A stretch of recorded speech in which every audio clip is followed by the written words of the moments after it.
pickup videos are always one of my favorites. One of the reasons why I could finally put that portion of my collection back into my library. So today is going to be a pickup video from places like Facebook Marketplace, yard sales, flea markets, and even a convention, Too Many Games. So stay tuned. I think I'm going to start by showing you guys the really boring stuff.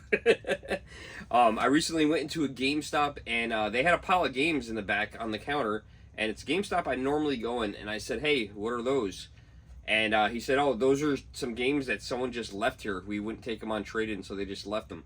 And they said, do you want them? I said, okay, I'll take them. I didn't know what they were. I said, I'll just take them. So these are the games that they were given to me. I didn't pay absolutely anything for these. And even if I use these as replacement cases, they'll work out really well. Nothing to write home about, but let's see what we got. We got Wii Fit Plus. Oh my god. Everybody has a copy of this game. I have several copies. I don't need another one. I have so many of those Wii Fit boards that I need to get rid of, but now we got another copy of Wii Fit Plus. The next one up is Madden 2003 for the PlayStation 2. I am not a sports fan at all, and there are a few sports games in here looking at this pile. Let me know if you played Madden 2003. I did not play it, and the crappy thing about this one is they have that little NFL logo hologram thing on there that are impossible to get off, so these cases are almost not even reusable. Whoever had these must have loved Madden, and could you imagine that at one point somebody paid $50 for these games? We have Madden 2004. So this was also a freebie. This whole entire pile is freebie, and it looks like it's going right in order. We also have Madden 2005. So we have the whole entire Madden series from 2003 to 2005. This one here, We Love Golf. I don't know. I'm surprised that GameStop didn't take this one. Is it really that low of a value that nobody was interested? I didn't look up the value of any of these. They just gave them to me, so I said, okay.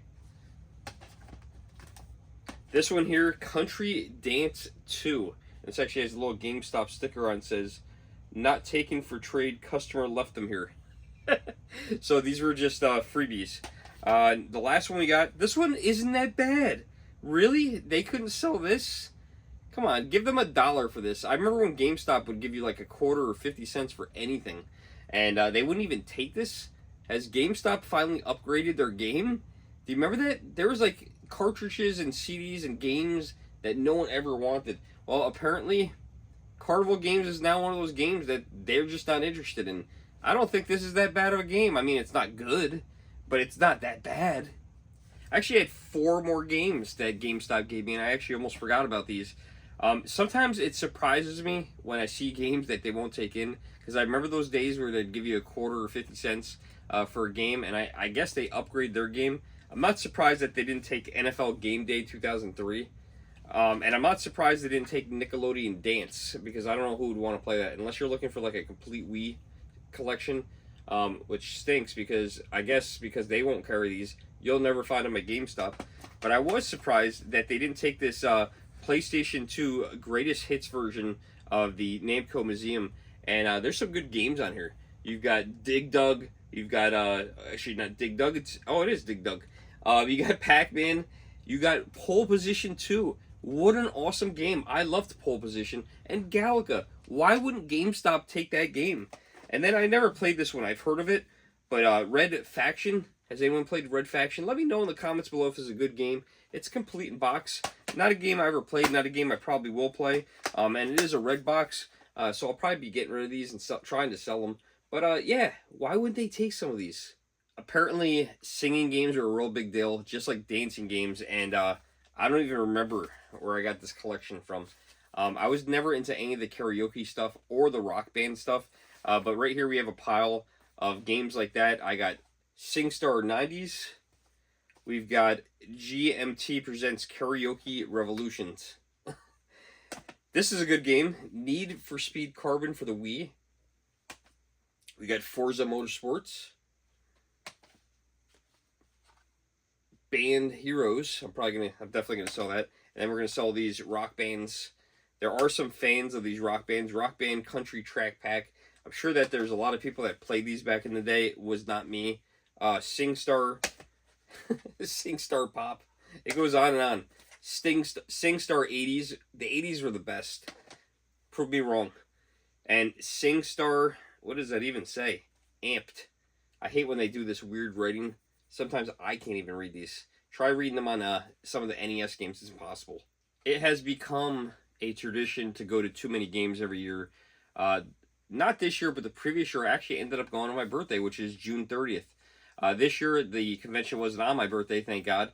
So I got to spend my birthday doing something else. But it was pretty cool. I actually went to Spawn Wave's podcast, or whatever they call it. It was the 420th episode.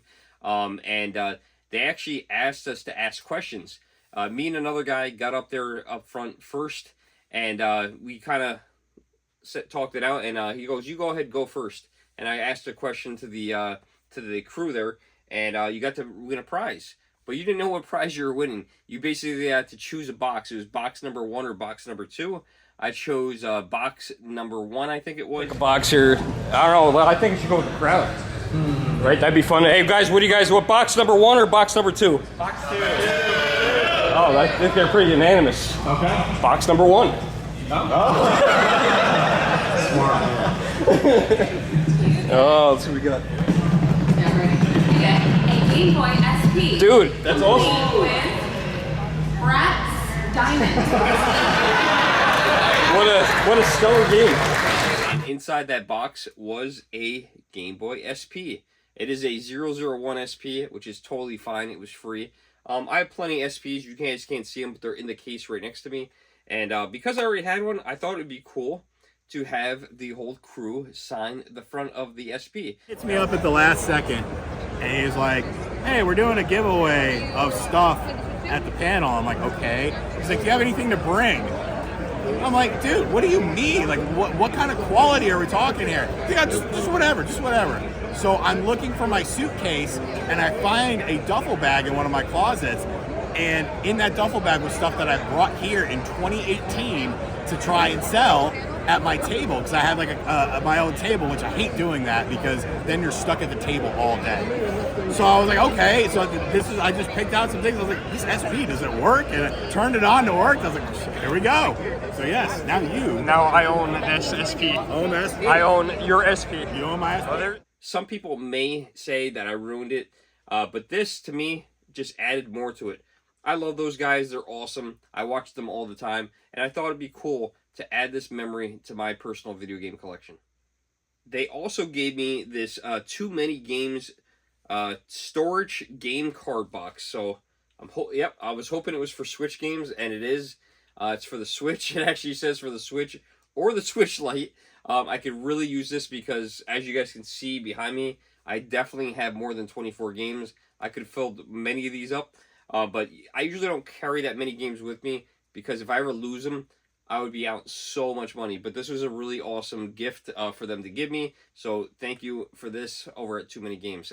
And thank you for the Spawn Wave cast. Here are my pickups from Too Many Games. Now, most of these you guys probably saw in the video if you guys watched the pickup video as I was going through Too Many Games convention. One of the games that you guys didn't see me pick up was Rambo 3. This is for the Sega Master System. This was one of the first consoles, actually not one of the first, it was the first console that I ever got as a kid.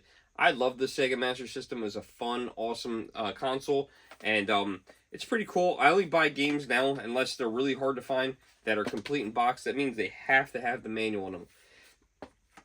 I found that if you don't buy them with the manual, to try to complete them later has proven to be very expensive or very difficult, or sometimes both.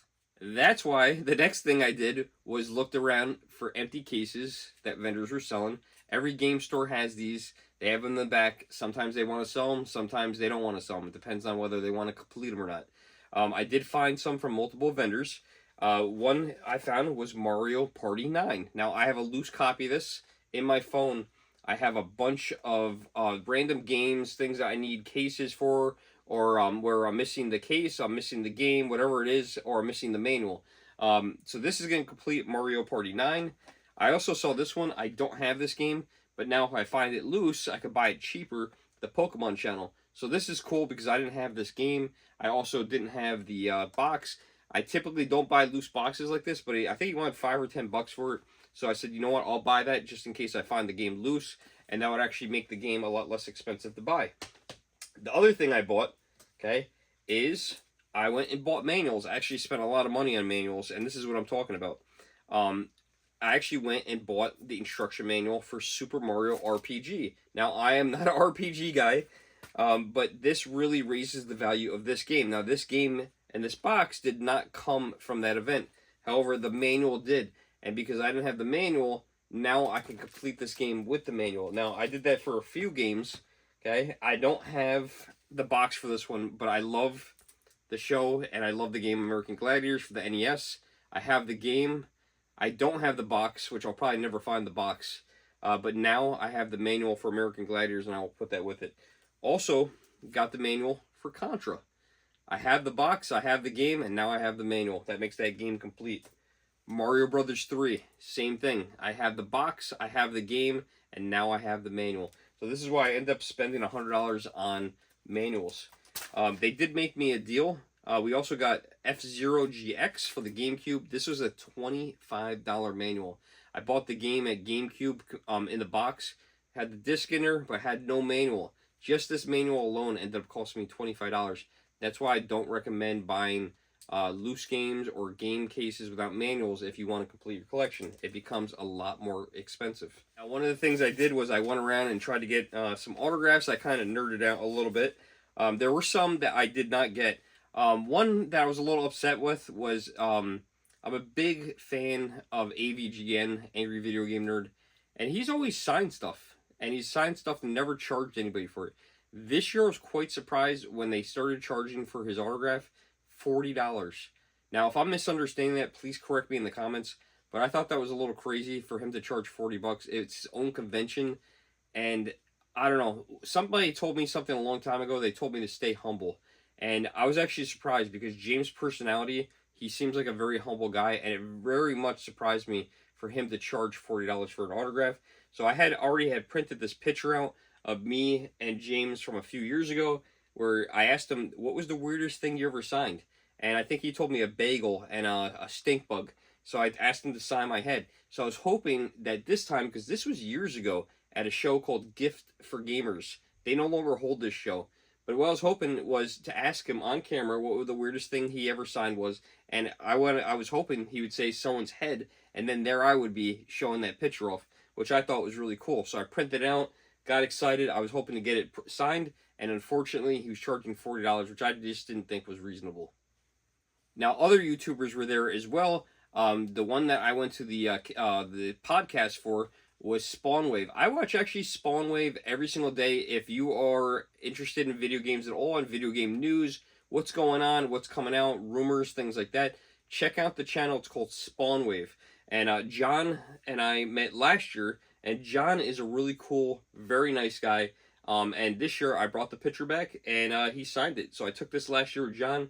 Very nice guy, very nice to meet him, and he was happy enough to sign my photograph that I have here and didn't charge me at all, which was super awesome.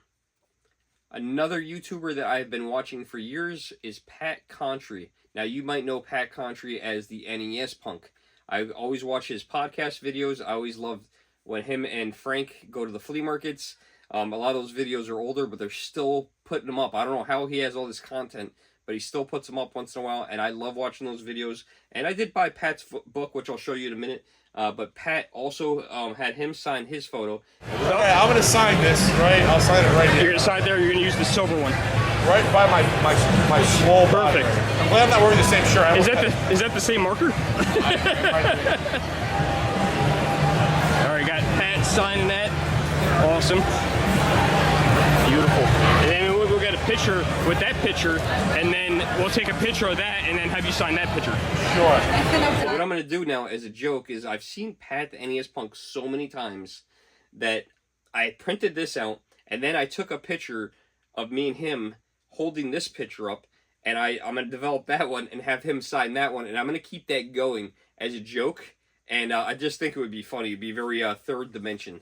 So yeah, those were cool. Hopefully I run into James again, and hopefully I have this picture with me, and we could go through that and try that again, because that was just a little disappointing for me. Let me know if I'm wrong in the comments below, because I thought that was a little strange that he was asking $40 for the signature, but I could be wrong. Maybe I'm blowing this out in proportion. Here are my last 3 items from Too Many Games, and I decided to get one of these cheat guides. I'm pretty sure, and you know what? I can actually check because it should be behind me. I actually got a Game Genie manual. I was thinking about like $5 would be the right price. It wasn't priced. I asked him how much, and he brought it to another guy. Said $5. I was like, perfect. Gives you all the cheat codes to the games. I don't even remember which one this was for. I think this was for the Super Nintendo or the Genesis. I don't remember, but I'm pretty sure that I have both of the Game Genies for those consoles. I know I also have it for the Game Boy, but it does matter which one you have. Why does it not say it on the front of this? Am I missing this? 16-bit? Oh, for the Super Nintendo. Okay, yes, this is for the Super Nintendo, which I should have down here. I think I thought it was this one. This is it. This is for the Game Boy. Oh, no. I don't think these are going to work together. I might have it. I have so many things. Oh, you know what? No. Oh, I got excited. I was like, you know what? I think that's it. That's for the NES. I know I have. So I have so many of these that you know what? You tend to forget what you have when you have a big collection. I mean, behind me is probably 1,000 games, over 1,000 games between this shelf here and this shelf here. So I have it all in my price charting app. But sometimes it's hard to remember exactly what you have. Our second from last pickup, this one was kind of cool. At Too Many Games, I was looking for a 3DO controller, and I did not do this on purpose. The convention was closing, they were kicking us out, and as I was walking out, and I had been all over the show, I tried to stay all the way to the end. You know, as crowds kind of thinned out, it made it easier to find things. There was just a lot of people there at the beginning. Just walking in, I waited in a line. It was like a 1/4 mile long. I actually measured that with my phone. Somehow, the convention, they got through that in 45 minutes, was really, really quick. So I commend them for that, because that was amazing to get everybody through and getting tickets through security and into the show. So they did a really fantastic job with that. But as I was walking out, I found one of the things I was looking for, a 3DO controller. Now, I was walking out, 3DO controller. That was the last thing we were looking for. I have a 3DO, and I've been looking for a second controller. The vendor was asking $50 for this. I got him down to $40, which unfortunately is retail value, but these are really hard to find. So I was willing and happy to pay $40 for this. So I'm excited to have a second 3DO controller. So this way, if I have somebody to play with, now we can play together. The weird thing about these controllers is they're actually what they call daisy chained. The only other console I've seen do something like this that I can think of is the Wii, when you can hook up a classic controller to a Wii remote, which is really weird. And it's kind of cool because it does make that not connected to the TV, but this one's weird because one controller is plugged into the console, and the other one connects to the other controller, which is kind of strange, but I guess it works, right? Our last thing from Too Many Games, I have bought every one of Pat Contry's books from the NES, the Super Nintendo, and the Nintendo 64. I believe that is his complete collection. And he just wrote this 3rd book. It is the Guide to the Nintendo 64 Library from 1996 to 2002. Stuff. There's Pat the NES Punk. There he is. His brand new book for the N64. We already got the one for the Super Nintendo I was just telling you guys about, as well as the one for the NES. He had a couple editions of this. I think there's 3. I just bought the most basic one. As long as everything's in there, I don't care. The other ones had like different covers and stuff, but they're very illustrated books, and they're pretty cool. They're a little expensive, but you know, it's like kind of like buying a college book. These were like $70. This book was $70. But I'm happy to have it. He was telling me that his NES book is now out of print, and the first editions of that book have actually gone up in value, which is kind of crazy to think about. So good for him. But these are really handy books to go through a collection, see what's out there, see what you missed, and it's just really cool. I mean, that's amazing to be able to write a book like this. I mean, anyone who writes a book is pretty awesome, but to write a book on something that you're interested in, I mean, that thing is thick. This has got to have, like, I don't know, 600 pages? Well, over 400. It's like in the 454 pages. That's pretty amazing. So, yeah, I'm looking forward to reading up on my N64 games. Guess what? Got the guide, looked down, found it. I did have it. It's not as obvious as the one for the Super Nintendo, or obviously the one that I have for the Game Boy that's in the box, But there's the Game Genie for the Super Nintendo. So I did have it. So yeah, we're good. We don't have to look for this at the next convention, which is cool. Here is the last of our pickups, and these came from the Elephant's Trunk Flea Market. It's always hit or miss. There's sometimes where I go to the Elephant's Trunk Flea Market and I do really well, and there's sometimes where I leave with nothing. Sometimes it's video game related, and sometimes it's not. I did manage to get a couple items from the flea market this previous week, but nothing super exciting. We did get NFL football for the Game Boy, and also Bugs Bunny. I believe it was Bugs Bunny's. I thought it was birthday bash. It's Crazy Castle. So I paid, I think it was total of $4 for those two games. I also managed to pick up a pack of these cards here. I think there's 3 or 4 of the cards in here. These were given out for Halloween, somewhere I'm guessing around the 1990s. And I paid $1 for this. I thought that was a reasonable price. Also got a sealed copy for the Wii of Rudolph the Red-Nosed Reindeer for $1, which is worth probably $1. Very disappointing. And Evolution Skateboarding. Never played this one. I'm not sure if it's as good as the Tony Hawk games. I'm guessing not. Maybe it's just not got that big celebrity star in it. Maybe it is a good game. You guys let me know if you played this in the comments below. And then this one, even though it's not worth that much money, sometimes it's just about what the game is. And that's what a lot of times it is for me. Rebel Raiders, Operation Nighthawk. I love flying games. I love games like Ace Combat. They're just always cool games. I like Microsoft Flight Simulator. This looked like a cool game. It looks like a fun flying game. I love things like the movie Top Gun, not the game Top Gun. But yeah, it always got me interested in flying, and games like this look cool. Only paid $2 for these 2 PlayStation 2 games each, which I thought was a pretty good deal. It was actually might have been, you know what? I think it was 2 for $5. He was asking $3 each, and I got him down to 2 for $5. I said, "Would you take $5 for 2 games?" And he said, "Sure." So that was awesome. Most of the games in that tote that he had were sports games, which he's going to have a hard time selling at those prices, but even at $2 or $3 a piece. But yeah, it was cool, kind of fun pickups. But yeah, let me know what you guys think, how I did. I'm super excited to have Pat's new book, and I'm also very excited to find that 3DO controller because I've been looking for one of those for a while, and they've been really hard to find. So let me know what you guys think of these pickups, and we'll see you guys in the next video. Thanks for watching.